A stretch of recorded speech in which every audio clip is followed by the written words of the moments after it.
Hola, esto es Sector Primario, la apuesta de Telemotril por el mundo de la agricultura, la ganadería y la pesca. Tres temas muy interesantes son los que vamos a abordar en el programa de esta semana. Por cierto, si nos estáis viendo a través de YouTube, os invito a que os suscribáis al canal que la Televisión Pública Motrileña tiene en esta red.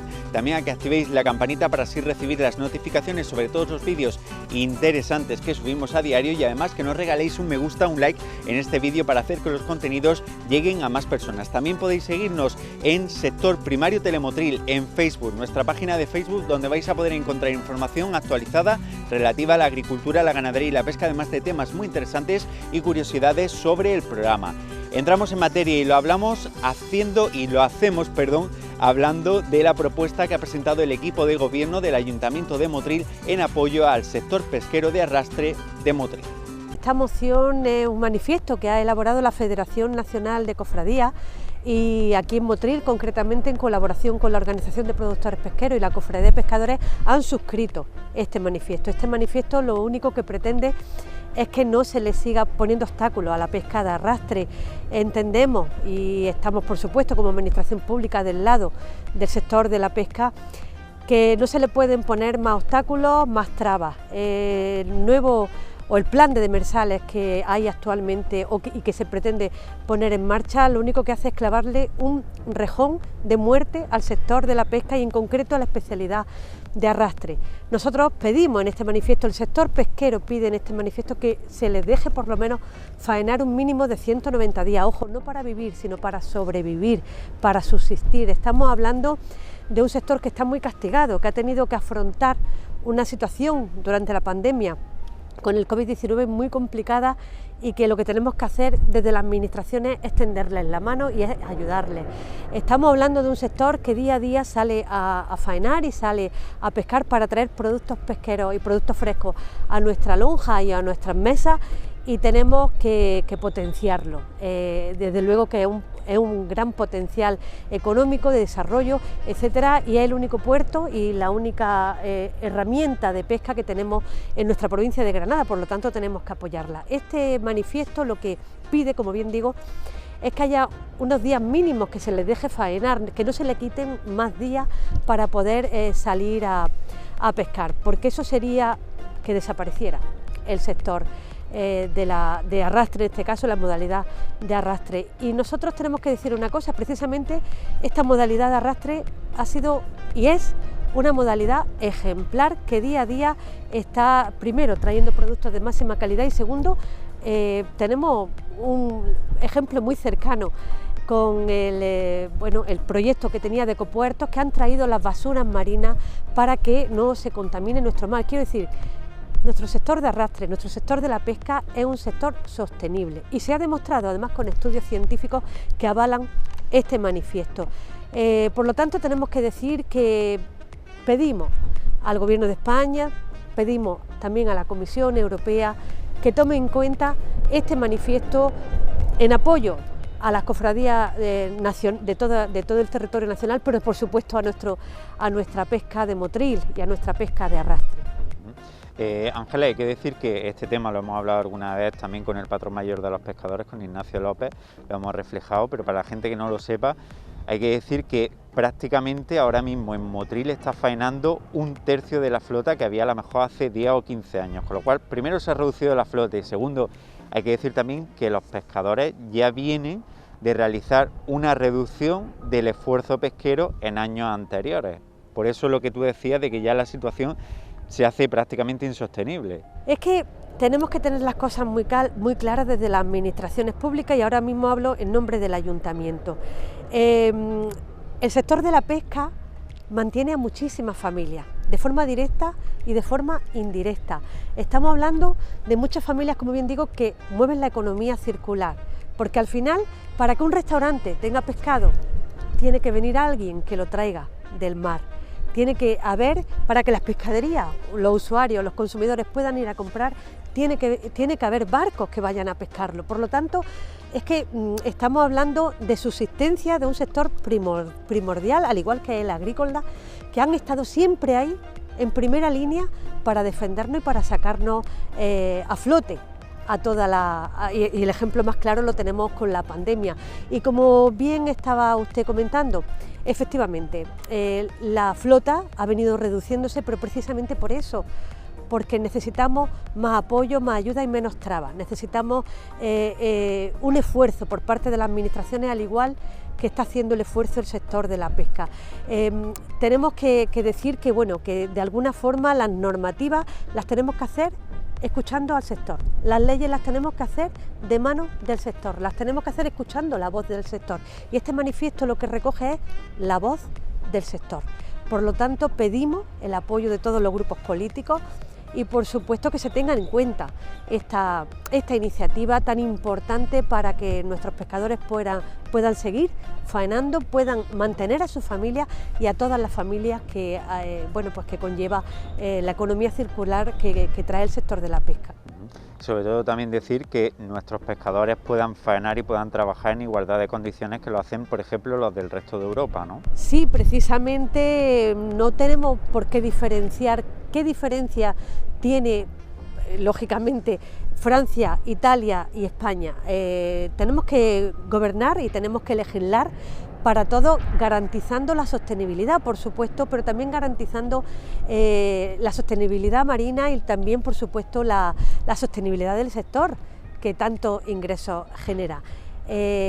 Además, tengo que decir una cosa, ya están haciendo su esfuerzo y son los primeros que están en los paros biológicos, atendiendo a esa necesidad para que los caladeros puedan reproducirse, y lo están haciendo de una forma impecable.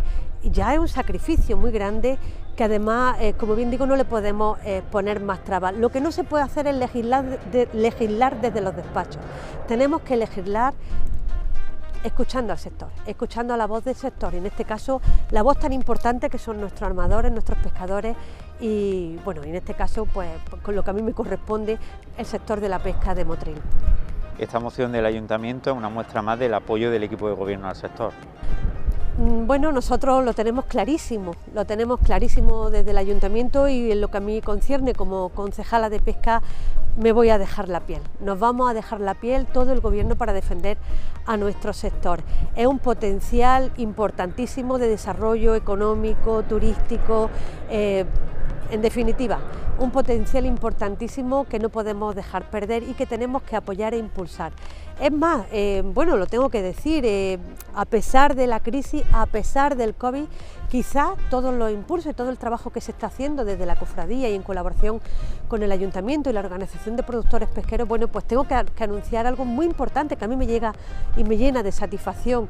Es que a partir del pasado mes de enero hay un nuevo barco que se ha sumado a creer en el sector de la pesca y que está faenando precisamente un barco de arrastre. En lugar de desaparecer, pues se están sumando nuevos barcos. Eso yo creo que es algo importante. Se querrá decir que lo estamos haciendo bien, pero no nosotros como Ayuntamiento, que estamos haciendo lo que tenemos que hacer, que lo está haciendo bien nuestro sector. Además, tengo que decir que son chicos jóvenes, que es un matrimonio joven, y eso, para mí como motrileña y para el equipo de gobierno, es un motivo de orgullo, y tenemos que sentirnos todos los motrileños muy orgullosos de que haya empresas que quieran seguir apostando porque creen en el presente, pero sobre todo porque creen en el futuro. Ángeles, este es uno de los problemas con los que se encuentra la pesca, sobre todo la pesca de arrastre, esa reducción de los días en los que pueden faenar, pero otro de los problemas con los que se encuentran nuestros pescadores es con el alga asiática, que les afecta mucho. Es muy importante porque esta alga asiática, como bien se sabe, mata a nuestros caladeros, mata a nuestras especies, y precisamente son los barcos de arrastre los que al final vienen con sus nasas llenas de alga asiática. Es criminal esta alga asiática y tenemos que trabajar desde las administraciones para prever y prevenir que no se siga proliferando. De hecho, tengo también que decir que se ha puesto en marcha 2 drones y estudios científicos, un dron de superficie y otro dron de profundidad por parte de la Junta de Andalucía, para estudiar los fondos marinos y para conocer cómo atajar este problema que también afecta y que es otro rejón de muerte con el cual desgraciadamente se encuentran nuestros pescadores. Hace tan solo unos días visitaba Motril la presidenta nacional de la Asociación de Familias y Mujeres del Medio Rural, AFAMER, Carmen Quintanilla. Durante los próximos minutos de sector primario vamos a hablar con ella sobre la actual problemática que sufre el campo, la agricultura, la pesca y la ganadería, y vamos a hablar también de proyectos muy interesantes que tiene esta asociación.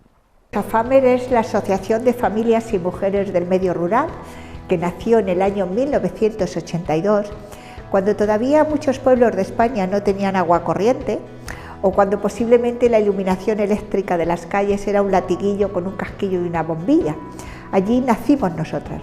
Nacimos nosotras en un momento muy importante de la transición española, cuando las organizaciones de mujeres se habían organizado, como por ejemplo Samar de Casas, Viudas, pero nadie hablaba de las mujeres rurales. Bueno, 39 años nos acreditan que hemos trabajado por la igualdad de oportunidades de las mujeres de los pueblos de España, por el liderazgo, por el emprendimiento, y además formamos parte de 15 organismos internacionales, entre ellos el Consejo Económico y Social de las Naciones Unidas, o el Departamento de Información Pública de Naciones Unidas, o el Movimiento Mundial de Madres con sede en París, es decir, 15 organismos internacionales que nos dan voz y voto, y que además, bueno, pues somos una organización que no solamente está presente en España, sino está en Chile, en Argentina, en Portugal, se va a constituir, en Italia. Es decir, hemos traspasado las fronteras y hemos puesto en valor a nivel internacional ser mujer de pueblo y ser mujer rural. Y efectivamente eso es AFAMER. En el año 2009 también la convertimos en confederación de federaciones y asociaciones de familias y mujeres del medio rural, donde efectivamente pues seguimos vertebrando toda España y forman parte de nuestra organización de norte a sur y de este a oeste más de 190.570 mujeres, con lo cual somos la organización pionera en el movimiento de mujeres rurales en España y también la organización que efectivamente ha dado voz a las mujeres del mundo rural y hemos roto la invisibilidad. Imagino que dará mucho vértigo todo ese crecimiento. Cuando vuelvo la vista atrás, veo que hemos hecho un gran equipo de mujeres.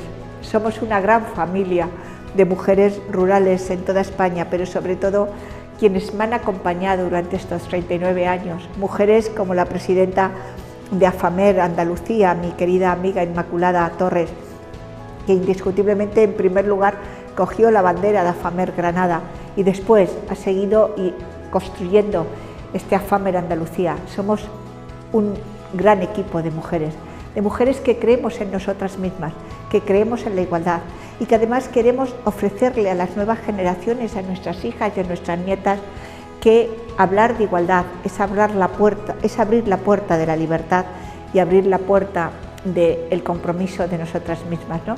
Por lo tanto, da vértigo, claro que da vértigo, sobre todo porque muchas de nosotras hemos dejado de ver crecer a nuestros hijos, pero hoy nos sentimos orgullosas porque ellos se sienten orgullosos del trabajo que su madre o sus madres han hecho a lo largo y ancho de España. Da vértigo ver cómo se ha construido esta asociación.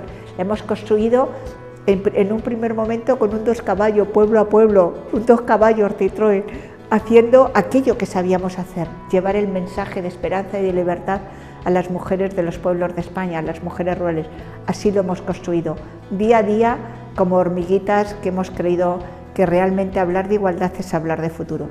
Durante todo este tiempo ha habido mucha lucha en las distintas administraciones o en los distintos organismos, pero a día de hoy, ¿cómo ayuda AFAMER a las mujeres del medio rural? Pues en primer lugar a las mujeres del medio rural las damos formación. Es decir, nosotros seguimos llevando una formación a la carta, como el proyecto de digitalización del medio rural que acabamos de firmar con Endesa, es decir, formación a la carta. Una formación que va desde turismo rural, agroturismo, hasta servicios sociales de asistencia domiciliaria o asistencia geriátrica o la aplicación de la contabilidad a las explotaciones familiares agrarias o cómo puedes convertirte en titular compartida en la explotación agraria, formación a la carta. Y esa formación nos ha llevado a que el 54% de las empresas que se crean en el medio rural son mujeres y mujeres autónomas que han mantenido sus empresas a pesar de la crisis del 2008 y a pesar de la terrible crisis de la pandemia de la COVID-19. Pero además no solamente damos esa formación, hablamos de liderazgo, de emprendimiento, de autoestima. También estamos en la lucha contra la violencia de género. Tenemos una oficina de asistencia integral a las mujeres víctimas de violencia de género en el medio rural. En estos momentos, en Andalucía, hemos firmado, nos han concedido una subvención la Consejería de Servicios Sociales a través de su secretaria general, Ana Carmen Mata, que vamos a ayudar a esas mujeres gestantes que están en una situación de vulnerabilidad y que les queremos dar el proyecto de futuro para ellas y para sus hijos, el proyecto de la vida, el proyecto de la esperanza. Bueno, indiscutiblemente llegamos a todas aquellas opciones que nos da el mantener nuestro medio rural vivo, también dinamización sociocultural, todo aquello que significa empleo, emprendimiento y desde luego futuro. Y así ayudamos a las mujeres. Y no hay una sola mujer rural de ningún pueblo de España que se haya acercado a FAMER que no haya tenido en nosotras el cariño y la recepción de poderles ayudar con su problema. Es verdad que en la agricultura se ha producido un cambio importante, que en los últimos años cada vez hay más mujeres que son titulares de explotaciones agrarias o que tienen la titularidad compartida con sus parejas, como ha dicho usted. Eso imagino que será una gran satisfacción para ustedes, ¿no? Sí, pero todavía nos queda un largo camino por recorrer. Efectivamente, la ley de titularidad compartida en las explotaciones agrarias fue un gran reto. No solamente fue una directiva, ya en el año 86, en el año 84, no quiero que el diablo se lleve la mentira, como dice el argot del Quijote, el argot castellano, ¿no? Pero efectivamente, en el año ya 84, nosotros pedimos a la Comisión de la Mujer recientemente constituida en el Parlamento Europeo el reconocimiento de las mujeres en las explotaciones agrarias, colaboradoras.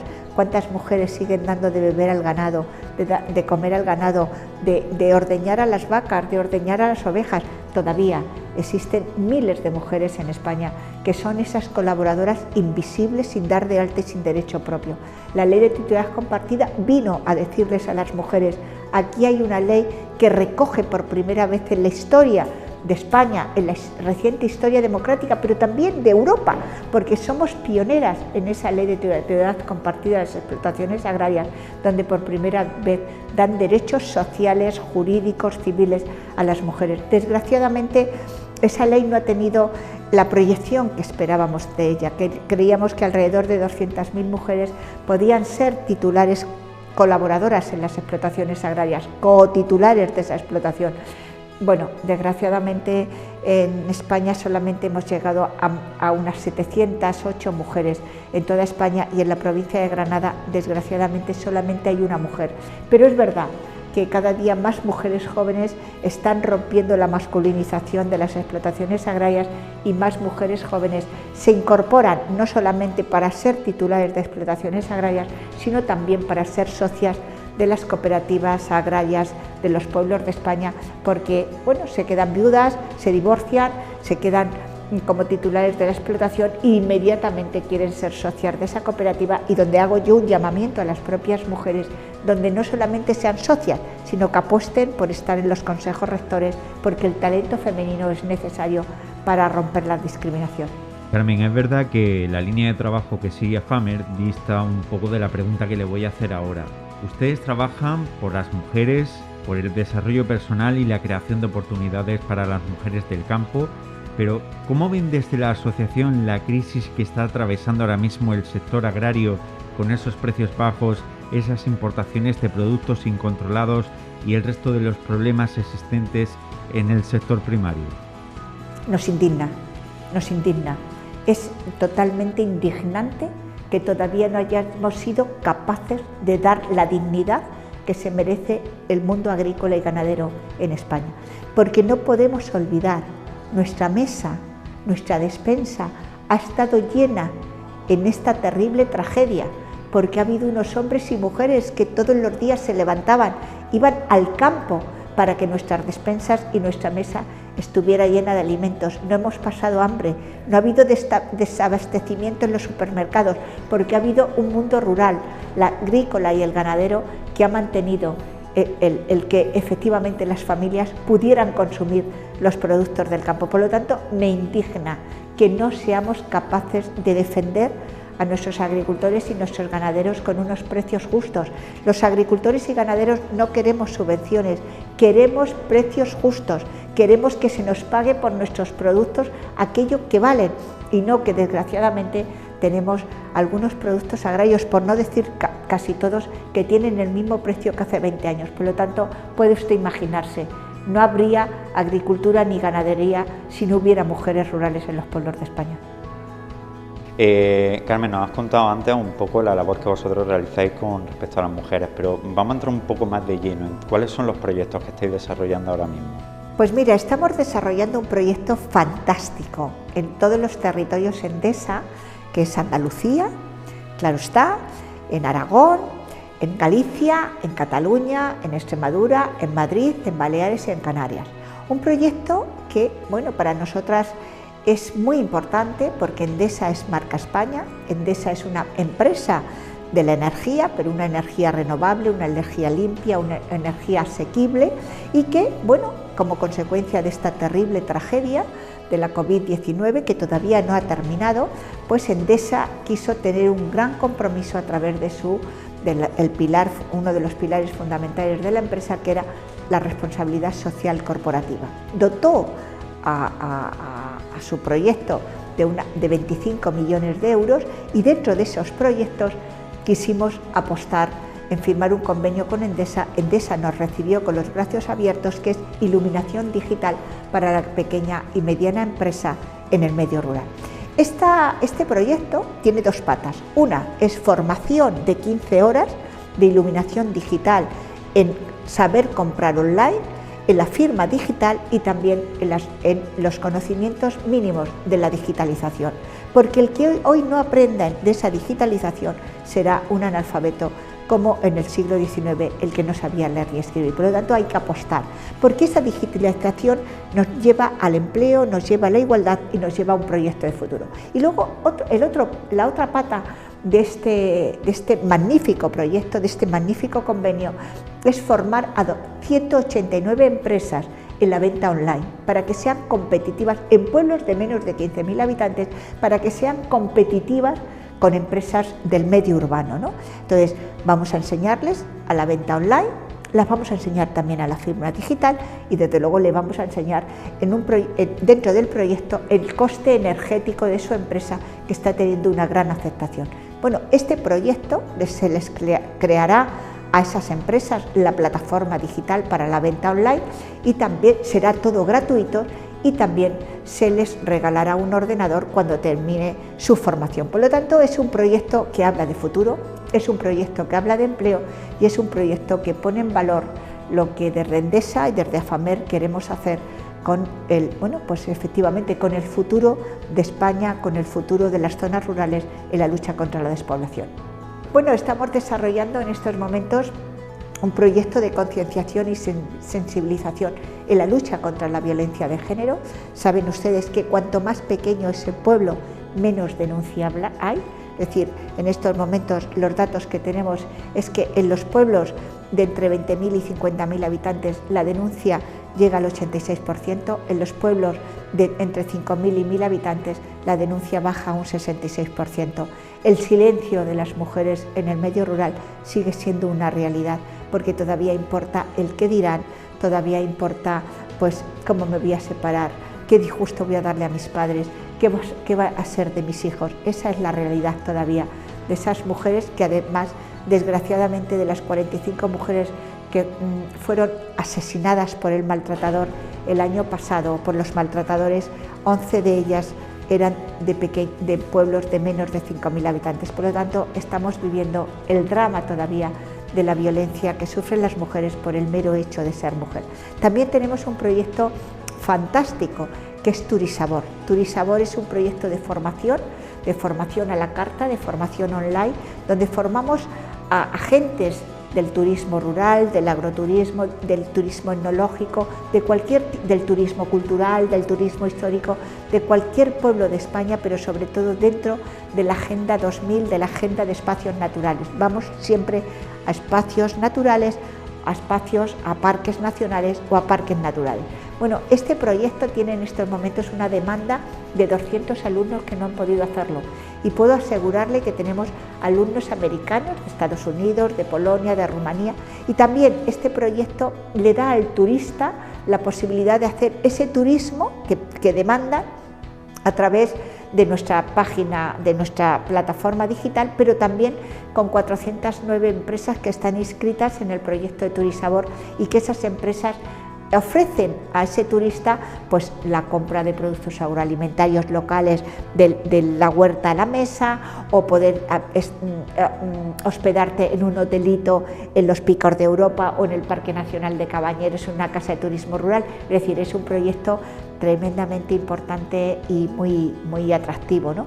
Y también que crea empleo. Y luego tenemos nuestro proyecto maravilloso de comunicación, que es la revista de AFAMER, que es una revista que llega a 300.000 personas, tanto de ámbito nacional como de ámbito internacional, porque afortunadamente, gracias al correo electrónico, esta revista llega, pues no voy a decir, pero casi al presidente de los Estados Unidos de América, con lo cual, bueno, nuestra fuerza es indiscutible. Y bueno, pues en estos momentos vamos a participar en el Foro de la Igualdad en París dentro de unos días, a finales de junio, primeros de julio, que es la terminación del 25 aniversario de la conmemoración de la Cuarta Conferencia Mundial de las Mujeres en Pekín, que marcó un antes y un después en la vida de las mujeres. También, bueno, voy a viajar a Roma para participar en un congreso internacional que ha pasado después de la COVID-19, qué futuro tienen las mujeres rurales, o por ejemplo también participaré el 8 de junio en un debate sobre conciliación en el Movimiento Mundial de Madres en París. Bueno, AFAMER es una locomotora, una fuerza irresistible que ha puesto en valor a las mujeres rurales de toda España y de la comunidad internacional. Para finalizar, me voy a dejar un tema que me parece muy importante y en el que sé que están trabajando muchísimo desde AFAMER, que es la despoblación del medio rural. ¿Cómo podemos intentar combatir esa despoblación que se está sufriendo actualmente? Bueno, pues en primer lugar, poniendo en valor la dignidad de ser agricultor, dignificar la profesión de agricultor y de ganadero. Eso es lo primero que tenemos que hacer, para que así las futuras generaciones apuesten por ser agricultoras y ganaderas, ¿no? Nosotros tenemos la gran suerte de tener muchas mujeres que hemos premiado, pues que han apostado por ser titulares de explotaciones agrarias. Por ejemplo, en Asturias tenemos una magnífica joven que, bueno, es madre de familia, pero que apostó por quedarse con la explotación de sus abuelos, y hoy es productora del kiwi enano, con un gran ámbito y unas grandes líneas de explotación y de venta en España. O por ejemplo, mujeres que apostaron por poner en marcha una televisión local que va recorriendo los pueblos de Asturias. Bueno, eso es empleo, eso es asentamiento de población. Y también, como no, mujeres ganaderas que han creado una plataforma digital para asesorarse mutuamente, mujeres ganaderas con 24 y 25 años. Bueno, ¿cuál es uno de los retos? Que las explotaciones agrarias caigan en manos de las mujeres. Rompamos la masculinización de las explotaciones agrarias y ganaderas, porque quedándose las mujeres en el campo y siendo esas titulares de explotaciones agrarias, estamos hablando de futuro, estamos hablando de familia, estamos hablando de proyectos educativos, de proyectos sociales, de que no nos quiten el médico, porque tenemos niños que hay que cuidar y también familias que necesitan tener ese médico de familia en el pueblo. Por lo tanto, yo creo que lo primero es indiscutiblemente dignificar la profesión de agricultor. En segundo lugar, crear empleo. No puede irse todo el empleo a las grandes ciudades, a ciudades que cada día están más deshumanizadas. Hoy hay una mirada a lo rural como consecuencia de la pandemia, una mirada a la vida saludable, una mirada a que mis hijos jueguen en las calles, a la goma, como jugábamos en otros años nosotras. Hay una mirada a lo rural, hay que aprovechar esa mirada a lo rural, hay que rehabilitar viviendas, hay que establecer desgravaciones fiscales para las familias que viven en el medio rural, porque no podemos pagar los mismos impuestos que la gente que vive en el medio urbano, porque no tenemos la misma prestación de servicios. Por lo tanto, esa es también una asignatura pendiente. Y también, como no podía ser de otra manera, haciendo atractivo el medio rural, ese medio rural que indiscutiblemente tiene una calidad de vida que no tiene el medio urbano y que hay que potenciarlo. Y hay que potenciarlo desde las administraciones. No estamos haciendo ahora una gran campaña de marca España para el turismo, hagamos una gran campaña para vivir en el medio rural.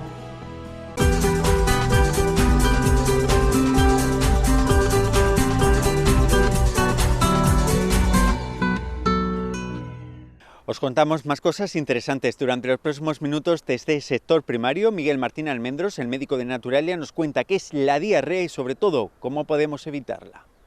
Las diarreas, como bien dices, José Luis, es un tema muy candente y más en verano, que ahora es de lo que tenemos que hablar, ¿no? De diarreas. ¿Qué es realmente la diarrea? La diarrea es un aumento cuantitativo en cantidad y cualitativo en calidad de las deposiciones. Es decir, que aumenta la frecuencia del número de deposiciones. En vez de hacer una deposición al día, hacemos 2, 3 y 4 deposiciones al día. Aumenta la cantidad. A veces hay personas que no se explican de dónde sale tanta cosa que tenían dentro y sobre todo se pierde la consistencia, ¿no? Hay una diferente textura. En vez de ser unas heces formadas, compactas como tienen que ser, pues tienen una consistencia como si fuese un puré de verduras o incluso como si fuese agua, ¿no? Esto es realmente una diarrea, ¿no? Pero no hay que entender la diarrea como un enemigo, sino, para empezar, un mecanismo defensivo. ¿Por qué? Porque el organismo, sobre todo las de verano, ¿no? Ahora vamos a detallar un poquito más, pero quedaros con este concepto, ¿no? La mayor parte de las diarreas de verano son un mecanismo defensivo a través del cual el cuerpo intenta eliminar una serie de sustancias dañinas para nuestro organismo que identifica dentro del tubo digestivo. Entonces, pues ve que hay elementos o bacterias o virus o hay unos elementos en la alimentación que no son correctos, que están descompuestos por el calor o por las circunstancias que fuesen, y aumenta el movimiento intestinal, va más rápido el tránsito intestinal, de forma que salen lo antes posible al exterior para que no se absorban o se asimilen esos elementos nocivos para nuestro cuerpo. Entonces, en base a esto, las diarreas típicas del verano sí que es importante no cortarlas en seco de entrada, porque esos elementos tóxicos los absorberíamos, pero sin modularla, porque si no igual nos deshidratamos en el intento de eliminar esos elementos tóxicos, ¿no? Si se corta, claro, aparte de eso que estamos quitando los síntomas, muy bien, hay medicamentos que la cortan en seco, pero claro, esos elementos tóxicos van a estar ahí dañándonos en el intestino y al final va a ser una bola de nieve muy grande, ¿no? Bien, vale, de acuerdo. Miguel dice no cortar, pero tampoco agravarla, evidentemente. Que siga su curso modulándola, pero no agravarla. ¿A qué me refiero? Que tampoco una vez que una persona tiene diarrea no podemos añadir en la alimentación alimentos irritantes. Es decir, tenemos, como ahora vamos a ver en detalle, que tener un control de la alimentación y, sobre todo, lo que he comentado inicialmente, evitar la deshidratación por el aumento de pérdida de líquidos en el tránsito intestinal, en las deposiciones, en las heces. Los tipos, pues en verano hay dos diarreas por excelencia. En primer lugar, la vírica, que también es la diarrea amiga de los bebés, es la que con más frecuencia aparece en los bebés, sobre todo causada por el rotavirus, ¿no? Ya llevamos unos años que tenemos vacuna para el rotavirus, y eso está amainando un poquito las diarreas en los bebés, pero es la típica. El rotavirus es un virus que provoca diarreas, ¿no? Y sobre todo ese virus, cuando más alegre vive y más replica, es en el verano.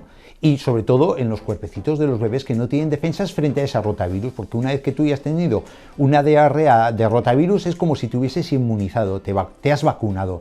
Y luego si tienes contacto con rotavirus te puede producir diarrea menos intensa o no producir diarrea, ¿no? Esa es la primera que vemos. Y en segundo lugar es la toxialimentaria.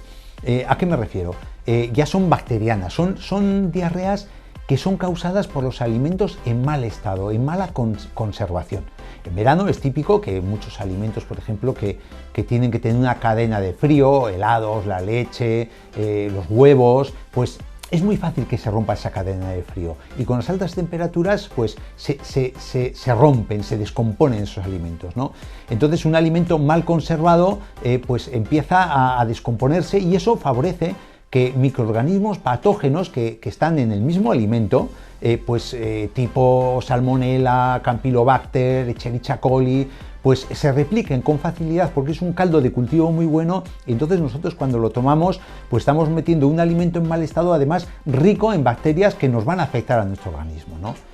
Tenemos otras como el Clostridium botuli, que esas ya son palabras mayores, y el cólera, para que quien no conoce el cólera, ¿no? Yo, en mi vida profesional, que ya larga y tendida, no he visto ni un cólera, ¿no? Pero el cólera es una referencia de una diarrea que se te puede llevar perfectamente a un individuo en muy poquito espacio de tiempo. En fin, que nosotros las que nos vamos a encontrar en nuestro medio pues son bacterias más normales, como Salmonella, Campylobacter, la Escherichia coli, y este tipo de bacterias, este tipo de diarrea sí que va acompañada ya de vómitos, de náuseas, no solo la diarrea, el dolor abdominal tipo retortijón inherente también a la diarrea vírica y sobre todo fiebre. La fiebre es muy típica en la diarrea bacteriana, en la diarrea tóxico-alimentaria. Entonces, al hilo de lo que he comentado al principio, que es conveniente no cortar el ejemplo, tenemos una salmonela. Entonces, imaginaos que una salmonela, si nosotros cortamos en seco ese aumento de tránsito intestinal que va a hacer que salga al exterior, pues el follón que nos podemos organizar dentro de nuestro cuerpo, ¿no? Por ejemplo, por poner un ejemplo. Luego hay otro tipo de diarreas que se pueden confundir, como son las típicas por intolerancias alimentarias, ¿no?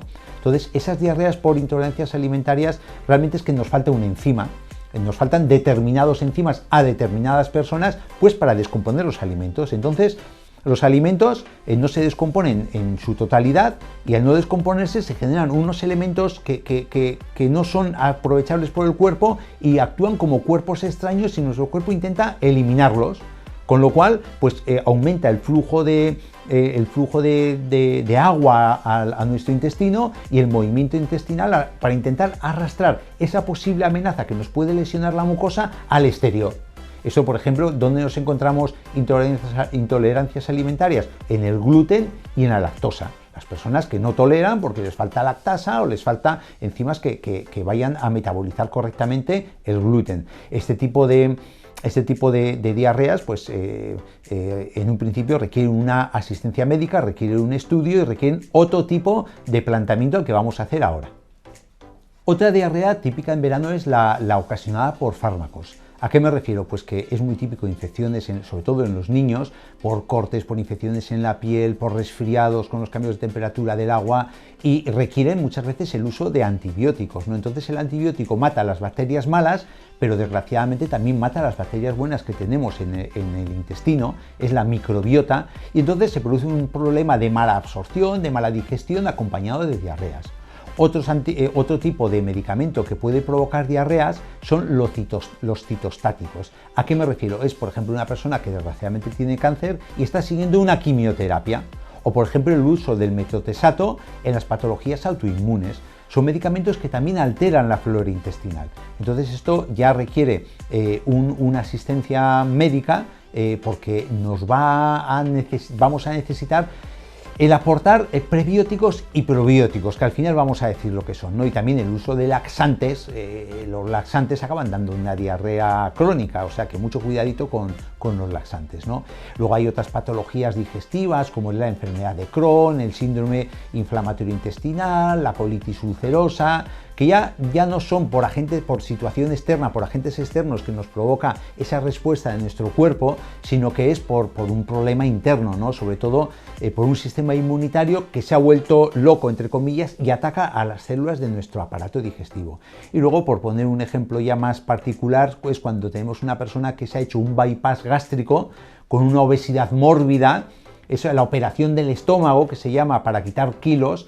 Entonces, claro, se quita parte del estómago, con lo cual falta espacio para contener los alimentos cuando comes, faltan enzimas, en este caso gástricas, para hacer el proceso digestivo, con lo cual es más precario todo el proceso digestivo y no es raro que acabe con diarreas con relativa frecuencia, ¿no? Entonces, estos son los tipos de diarreas que podemos ver en general y sobre todo en verano. Pautas dietéticas, pues con respecto a las infecciosas, víricas, bacterianas y a las de los fármacos incluso, hay una serie de pautas dietéticas que es muy importante el observarlas, ¿no? Sobre todo, no aportar fibra dietética, no aportar alimentos flautulentos, bastante problema nos da una diarrea con la generación de gases como para aportar elementos en la alimentación que por muy saludables que sean producen gases, ¿no? Quitar especies, quitar alimentos salados, quitar alimentos azucarados que nos van a provocar un aumento de la diarrea y además en general quitar alimentos difíciles de digerir. ¿Cuáles son estos? Pues los que no voy a recomendar ahora. ¿Qué os recomiendo cuando tengáis una diarrea? Sopa de arroz, lo de siempre, lo de toda la vida, lo que se ha hecho siempre. Muchas veces lo de siempre es lo que funciona, no hay que inventar cosas nuevas. Una sopita de arroz, un puré de patatas con zanahorias, una sopa de pescado blanco, un huevo duro, o mejor todavía, un huevo pasado por agua, pescado blanco, carne blanca, muy poquita cantidad, cocida, a la plancha, manzana rallada, manzana asada, manzana cocida en compota o un plátano maduro. Estos son alimentos que son muy recomendables cuando una persona tiene un proceso de diarreico de cualquier índole. Y también es importante incidir en el yogur. ¿Por qué? El yogur sí que normalmente es muy bien tolerado a las personas que tienen diarrea porque tanto la lactosa como la proteína de leche, que son un poquito duras de digerir, están predigeridas por los lactobacilos y además nos va a enriquecer en nuestro cuerpo, en nuestro intestino con lactobacilos. En cambio, la leche no. La leche no es que sea mala, pero la leche es más difícil de digerir, con lo cual, si estamos convalecientes del aparato digestivo, tenemos que evitar, insisto, el echar leña al fuego. Y muy importante, hidratarse, mantenerse muy hidratado. ¿Cómo? ¿Con bebidas isotónicas? No. Intentad evitarlas, porque en determinados procesos las bebidas isotónicas, como algunas tienen mayor concentración de azúcar de la cuenta, porque están orientadas al deporte, a la recuperación de deportistas, pues esas bebidas pueden incluso cronificar una diarrea o pueden aumentar una diarrea porque aumentan la ósmosis intestinal, ¿no? Entonces yo recomiendo la limonada alcalina, que es muy facilita de hacer y es muy buena, bonita, barata, las 3 Bs, más no podemos pedir. ¿Qué es? 1,5 litros de agua. En 1,5 litros de agua añadimos una pizca, que es lo que cabe en 3 dedos, una pizca de bicarbonato, una pizca de sal y una pizca de azúcar. Y exprimimos 1, 2 o 3 limones.